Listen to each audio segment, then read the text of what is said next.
some scary stories.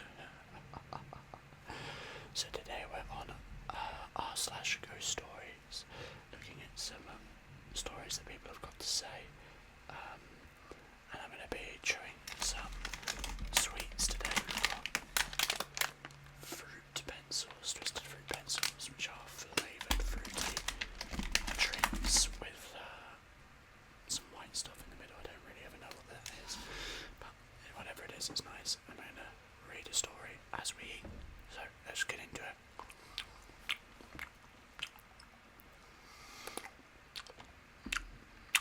Oh, that's so good. I love sweets like this.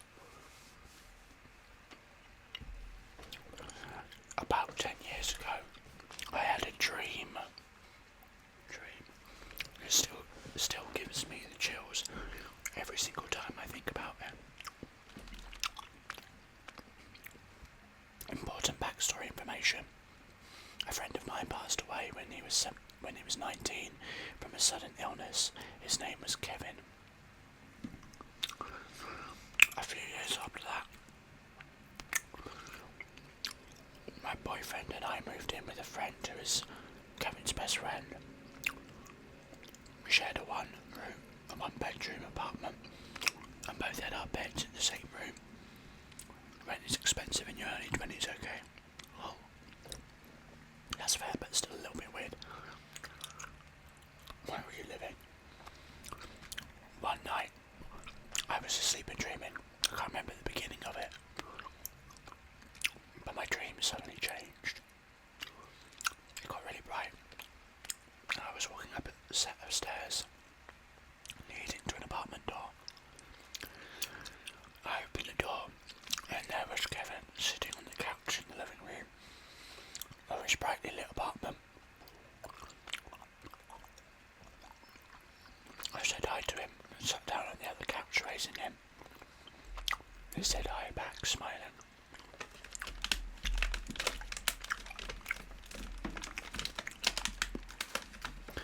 I started asking him how he was and that we all missed him.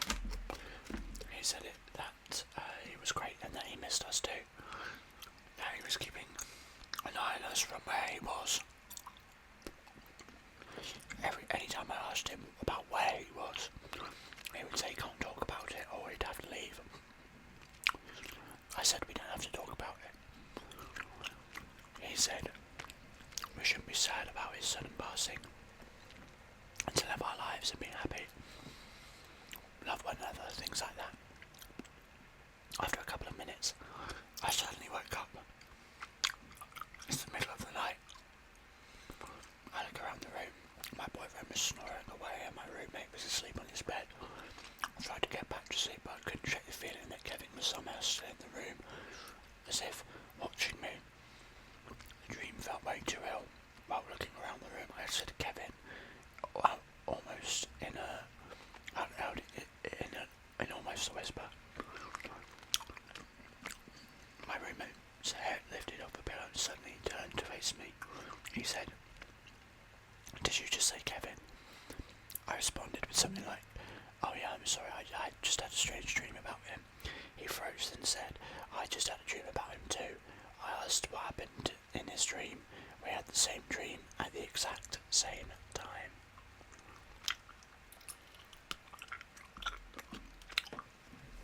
Wow. That's crazy.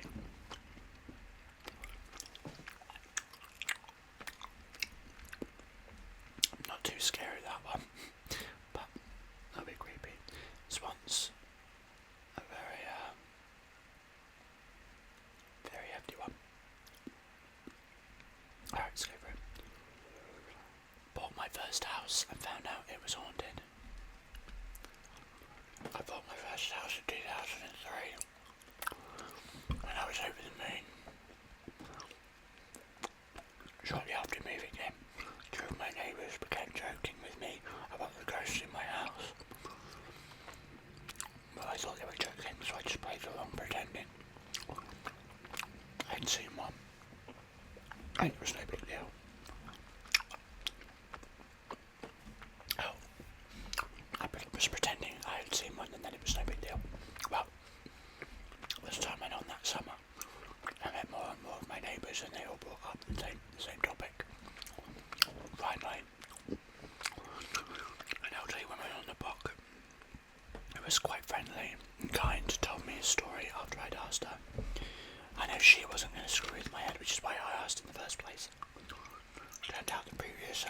I never lived there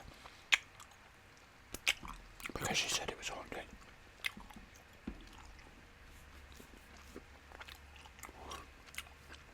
Sounds in the night of footsteps and sobbing, and glimpses of a man sitting in the kitchen, covered in blood.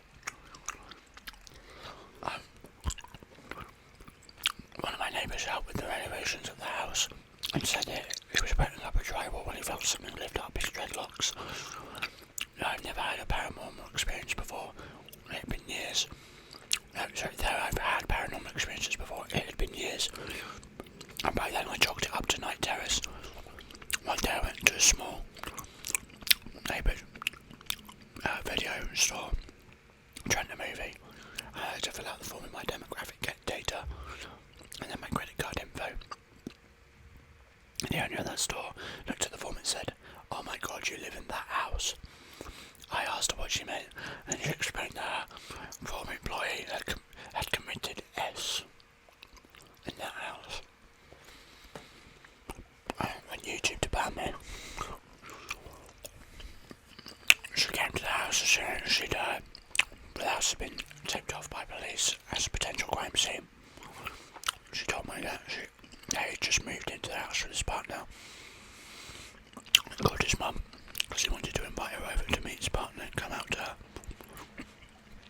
This was in the early 90s when being gay was a big deal. His mother already knew that he was gay because he had bought a house with him and disowned him right over the phone. The same week he received a letter from an HIV testing centre stating that he had been tested positive, and that was when it was a death sentence. He then sat at the kitchen table, ate a bowl of cereal and shot himself with a revolver. Since then, she's had multiple paranormal experiences in the store, with videos flying off the shelves and even levitating off of them. Most I experience is sounds at night. Sounds of Cheerios being poured into a bowl. I don't eat cereal. And sounds of sobbing in the kitchen. I often awoke to both. I remember my grandmother saying, when the dead come to you, they want something, perform an act of charity in their name and pray for them. So I did. I sat down at the kitchen table one night, lit a candle, and told him that each night I would recite Novena prayer for him before I lit a candle. On the 9th night of the Novena to St. Anthony, patron saint of lost souls, I heard uncontrollable sobbing. I felt a strong presence of grief and despair and the sound of hyperventilating breathing, as though someone could not catch their breath. I sat in the presence of this, knowing it was not malignant, but rather a connection of intimacy and compassion of which he was in need. For 45 days I said a Novena prayer before I lit a candle for his soul, and I had a mass said in his name. A few times I had awakened to feel his presence standing over my bed, but knew it was not malignant presence. This happens from time to time, but less and less frequently.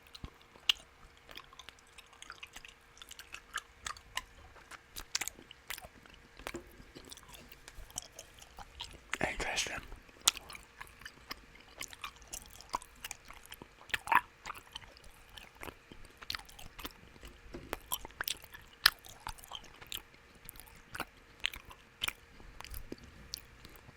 So that was that one. And there is another one here. My grandma's house is haunted, but we're not allowed to tell her.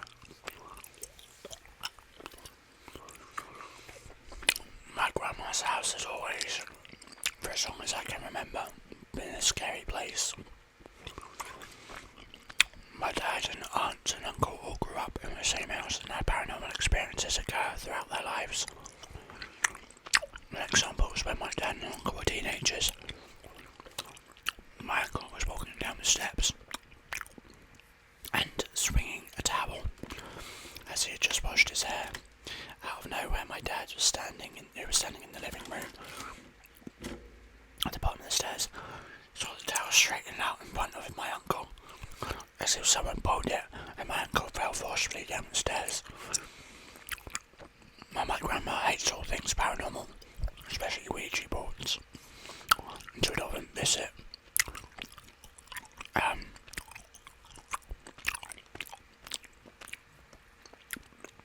fortune tellers.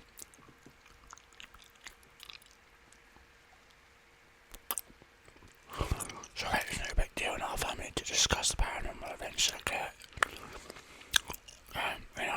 in our house 20 years or so ago. My cousins and brothers were playing in the upstairs bedrooms of my grandparents' house. Toys were set across the room, in the room across the hall from them, and they were all in the bedroom playing a board game. Out of nowhere, the Hot Wheels car, no batteries, no wind-up, just an average Hot Wheels, slowly exited the room that the toys were in, went across the hall into the bedroom where they were all sitting. Needless to say, they were all terrified. Around 8 years ago, my oldest brother moved into the basement of the house.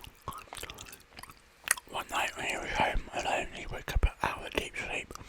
Everyone felt like he was being shaken by someone. He stood up and instantly smelled gas. He went upstairs and outside the house. Later, he found out there was a carbon monoxide leak, and if he had not woken up, there's a big chance he would have died in his sleep. Months after that, when my grandparents were away for the weekend, the family decided to try their ghost radar up in the house. They all sat around the phone, and my uncle asked the normal questions. Is anyone here? Blah blah.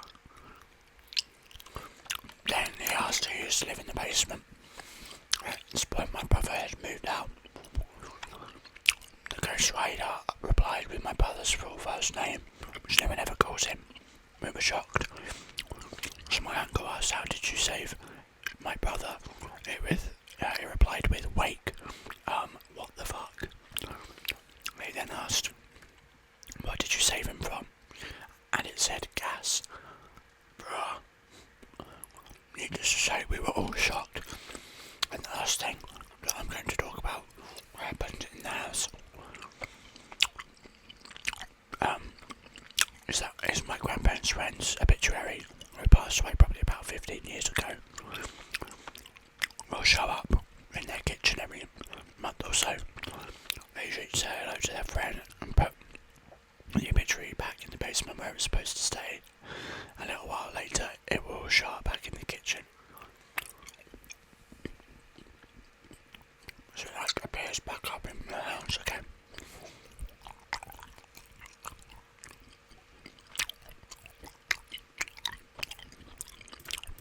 That's interesting.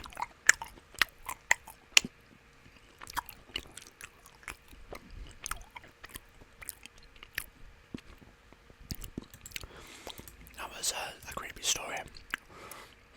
It's a short one. I'm going to have a sip. I've got some iron brew on the side.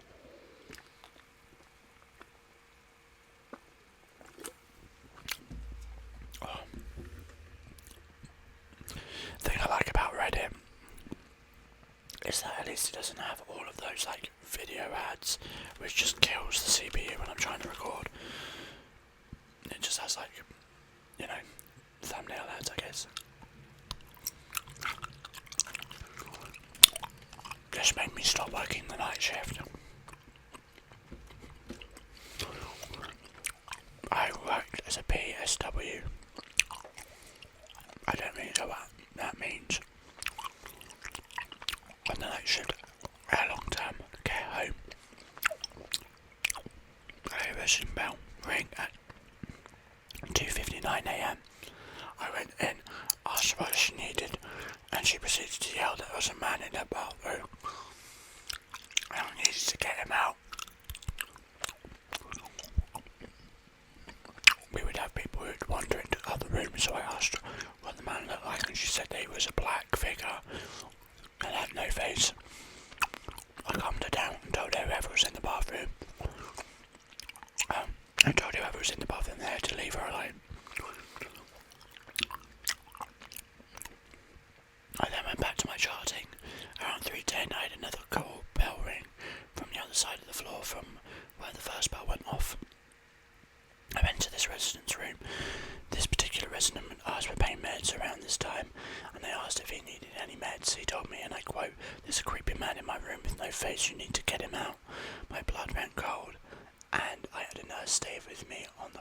rest of my shift. I have more stories for anyone who wants to hear them. Oh.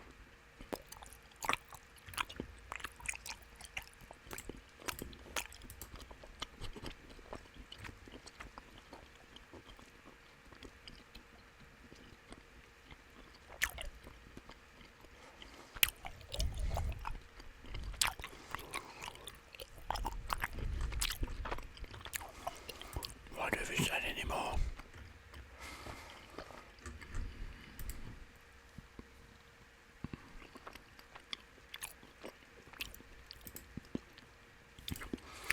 That's crazy, that one.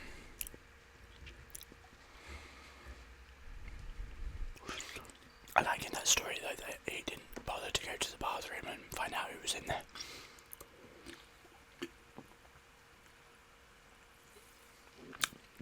Like, forget the paranormal element, but what if there's actually a man that's broken into the building?